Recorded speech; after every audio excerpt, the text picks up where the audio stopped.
ஷஷ்டி விரதத்தை பற்றி சில தகவல்கள். ஷஷ்டி விரதம் எதற்காக எடுக்கிறது? இந்த சட்டியில் இருந்தால் தான் அகப்பையில் வரும்னு சொல்லுவாங்க பெரியவங்க. ஷஷ்டி அப்படிங்கிறது திதியில் இருக்கக்கூடிய ஒரு விரதம். அகப்பை என்பது கர்ப்பப்பை, கருப்பைன்னு சொல்லுவாங்க.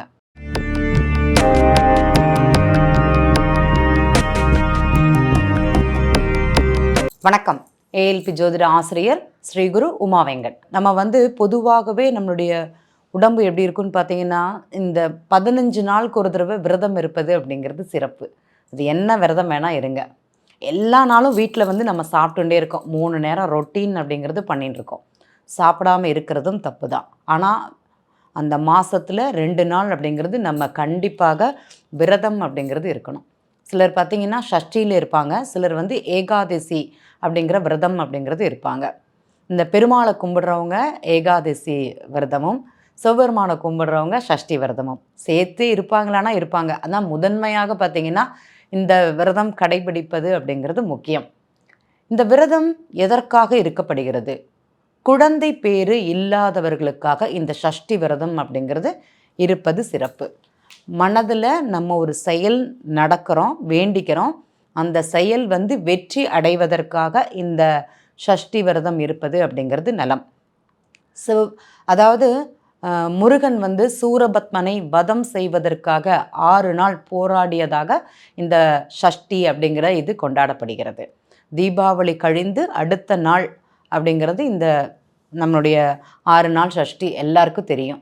எல்லாரும் கோவிலில் போய் விரதம் இருக்கிறது, வீட்டிலேருந்து விரதம் இருப்பது, 3 நேரமும் பார்த்திங்கன்னா பாலும் பழமும் மாத்திரம் எடுத்துக்கிண்டு, இல்லைனா பச்சரிசி, நான் பச்சரிசி சாப்பிட்டுருக்கேன்னா அந்த கோதுமை உணவு எடுத்துக்கிறது, இல்லைனா அந்த சுவாமிக்கு வைக்கக்கூடிய நைவேத்தியங்கள் எடுத்துக்கிறது, இல்லைனா சிலர் பார்த்திங்கன்னா பச்சரிசி சாதம் மாத்திரம் புளி இல்லாமல் அப்படிங்கிறது சாப்பிடுவாங்க. அந்த மாதிரி வெறும் துவையலை மச்சும் அரைச்சி சாப்பிடக்கூடிய ஒரு தன்மைங்கிறது இருக்கும். அந்த உப்பு உரப்புங்கிறது இந்த நாட்களில் தவிர்ப்பதற்காக புளிப்பையும் சேர்த்து அந்த விரதம் அப்படிங்கிறது இருக்கணும். இந்த கடன் அடைவதற்காக ஒரு செயலை ரொம்ப தீர்க்கமாக அதிலிருந்து வெற்றி கிடைக்கணும் அப்படிங்கிறது தான் இந்த விரதத்தின் நோக்கம். அப்போ எதுவாக வேணாலும் இருக்கலாம். குழந்தை பேருக்காக இருக்கலாமானா குழந்தை பேருக்காக இருக்கலாம். கடன் தீருவதற்காக இந்த விரதம் கடைபிடிப்பது அப்படிங்கிறது சிறப்பு. எனக்கு பெரும் கடனாக இருக்குது, அவமானங்கள் இருக்குது, பிரச்சனைகள் இருக்குது, இதை செய்தால் கரெக்டாக இருக்குமானா கரெக்டாக இருக்கும். என்னுடைய தொழில் சரியாக ஓடவில்லை அப்படிங்கிறது யாருக்கு இந்த எண்ணம் இருக்குதோ, இந்த விரதம் இருப்பது இன்றைய நாளில் இருப்பது சிறப்பு. இது நோயாளிகளுக்கும் கர்ப்பிணி பெண்களுக்கும் விதிவிலக்கு. அவங்க கண்டிப்பாக விரதம் இருக்கணும்னு சொல்ல மாட்டோம். இப்போ விரதம் இருக்கிறது எப்படின்னா, கணவன் மனைவியாக இருக்கும்போது கணவனுடைய முழு சம்மதத்துடன் தான் எந்த விரதமும் நீங்கள் இருக்கணும். அந்த சம்மதம் இல்லைன்னா அந்த விரதம்ங்கிறது இருக்கக்கூடாது. இருந்தாலும் அதற்கு பலன் அப்படிங்கிறது கண்டிப்பாக கிடைக்காது. ஏன்னா நம்ம ஒரு உடம்பு அப்படின்னா நம்ம உடம்புல பாதிங்கிறது இந்த அர்த்தநாரின்னு சொல்லுவாங்க பார்த்தீங்களா, அந்த மாதிரி நம்ம உடம்புல பாதி கணவனுக்கும் பாதி மனைவிக்கும்னு சொல்லுவாங்க. அப்போ ஒரு செயல் செய்யும்போது ஒரு பக்கம் ஒரு மனம்ங்கிறது சரின்னு சொல்லும், இன்னொரு மனம்ங்கிறது வேண்டான்னு சொல்லும். அப்போ ரெண்டும் ஒருங்கிணைத்து செய்யும்போது அந்த செயல் வெற்றி கிடைக்குமானா கிடைக்காது. அப்போ கணவனிடத்துட்டு முழு அனுவாதம் உத்தரவாதம் அப்படிங்கிறத கேட்டுட்டு தான் எந்த ஒரு விரதமும் இருப்பது சிறப்பு. அப்போ அதை கேட்டுட்டு பெண்களாக இருந்தாலும் சரி, ஆண்களாக இருந்தாலும் சரி, இந்த விரதம் அப்படிங்கிறது இருக்கணும். அப்போ ஆண்களுக்கு மட்டும்தான் விதிவிலக்கா, பெண்களுக்கும் இந்த கேட்டு செய்யணுங்கிறது கிடையாதானா? ஆண்கள் விரதம் இருக்க போகிறீங்கன்னா பெண்களிட்டு ஒரு வார்த்தை சொல்வது, இல்லைனா நான் விரதம் இருக்க போகிறேன் சரியானு கேட்பது அப்படிங்கிறது தெரிந்து கொண்டு அந்த விரதம்ங்கிறது ஆரம்பிக்கணும். ஏன்னா நம்ம உடம்புல பாதி மனசில் பாதிங்கிறது இந்த களத்திர ஸ்தானத்துக்கு இருக்குமானா இருக்கும். அவங்களுடைய முழு சம்மதத்துடன் தான் இந்த செயல் அப்படிங்கிறது செய்யணும். இந்த ஷஷ்டி விரதம் குழந்தை பேறு இல்லாதவர்களுக்காக எடுக்கக்கூடியது, நோய் நொடிகள்லேருந்து தீர்க்கக்கூடியது. கடும் அந்த விரதம்னு சொல்லுவாங்க. அதை செய்யலாமானா செய்யலாம். திருச்செந்தூர், அதே மாதிரி திருத்தணி, இந்த 6 படை வீடுன்னு சொல்லுவாங்க. முருகன் கோவில், குன்று இருக்கும் இடமெல்லாம் குமரன் இருக்கும் இடமேன்னு சொல்லுவாங்க. அதுலேயும் திருச்செந்தூரில் இந்த விரதம்ங்கிறது ரொம்ப விசேஷமாக அப்படிங்கிறது கொண்டாடப்படுகிறது.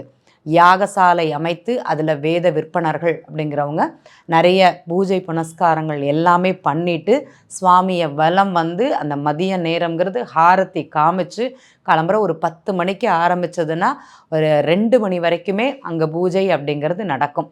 அதுக்கப்புறம் தான் சுவாமிக்கு ஹாரத்தி அப்படிங்கிறது எடுப்பாங்க. அதுக்கப்புறம் மக்கள் வந்து வீட்டுக்கு போவாங்க. அந்த 6 நாட்களும் முருகனை வேண்டி, இல்லைனா எனக்கு கோவிலுக்கு போக முடியலங்க, வீட்டில் இருந்தே சுவாமி கும்பிடுங்க. சுவாமி முன்னாடி விளக்கேற்றி வைங்க. காலையும் மாலையும் குளிப்பது 2 நேரமும் குளிக்கணும். அங்கே குளிச்சுட்டு சஷ்டி கவசம் அப்படிங்கிறது படிக்கணும். நான் விரதம் இருக்கிறேன், யூடியூப் பார்க்குறேன், ஃபேஸ்புக் பார்க்குறேன், கேம் விளையாடுறேன், அதெல்லாம் இங்கே செல்லுபடி ஆகாது. நம்ம ஒரு செயல் செய்யும்போது அந்த பகவானை நினைத்து ஆத்மார்த்தமாக செய்கிறதுன்னு இருக்கும். அது செய்கிறது அப்படிங்கிறது நல்லாயிருக்கும். தொடர்ந்து செய்து பாருங்கள். இந்த சஷ்டி விரதம்ங்கிறது இருப்பவர்களுக்கு எவ்வளோ பலன் கொடுக்கும்னு.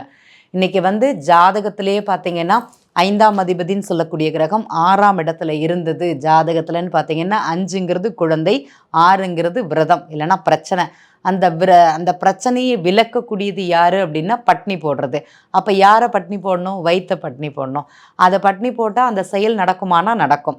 இங்கே நிறைய பேருங்க குழந்தை பாக்கியம் இல்லாதவங்கள்ட்ட டாக்டர் போனால் என்ன சொல்கிறாங்கன்னா, அதாவது உணவு கட்டுப்பாடுங்கிறது தேவை, உடல் பருமன் அப்படிங்கிறது அதிகமாக இருக்குது, அதனால் குழந்தை வர தடையாக இருக்குது. இப்போ இந்த 5ஆம் அதிபதி 6ல் யாருக்கெல்லாம் இருக்குதுன்னு பார்த்தீங்கன்னா வயிறு கொஞ்சம் பெருசாக இருக்கும், உப்பி இருக்கும்னு சொல்லுவாங்க, குண்டா இருக்கேன்னு சொல்லுவாங்க. அப்போ அந்த கரு உருவாகுவதற்கு அந்த உடல் அமைப்புங்கிறது சரியாக இருக்காது. அதனால தான் விரதம் இருக்கிறது அப்படிங்கிற ஒரு வழிமுறையை அன்னைக்கு பெரியவங்க கொண்டு வந்தாங்க. நாங்கள் வந்து குழந்தை பாக்கியத்துக்காக வேண்டின்னு இருக்கோம். எங்களுக்கு குழந்தை பாக்கியங்கிறது இல்லை. நாங்கள் விரதம் இருக்கலாமா? இருந்தால் எங்களுக்கு குழந்தை பாக்கியம் கிடைக்குமான்னா தான் பாதி தெய்வம் பாதின்னு சொல்லுவாங்க. உங்களுடைய பாதி அந்த விரதம் இருத்தல், அதை அனுஷ்டித்தல் அப்படிங்கிறது செய்யுங்க. தெய்வம் மீதி பாதி அப்படிங்கிறது தானாகவே கொடுக்கும். ஏதோ ஒரு மிராக்கிள், ஏதோ ஒரு ஜாக்பாட் அப்படிங்கிறது உங்களுக்கு இருக்கும். எல்லாருக்குமே எல்லா நேரத்துலையும் நடக்குமானா கிடையாது. ஆனால் ஏதோ ஒரு காலத்தில் அந்த வழி கிடைக்கும்போது இது ஒரு உடனே நடக்கக்கூடிய ஒரு வாய்ப்பாக இந்த விரத முறைகள் நமக்கு கை கொடுக்கும்.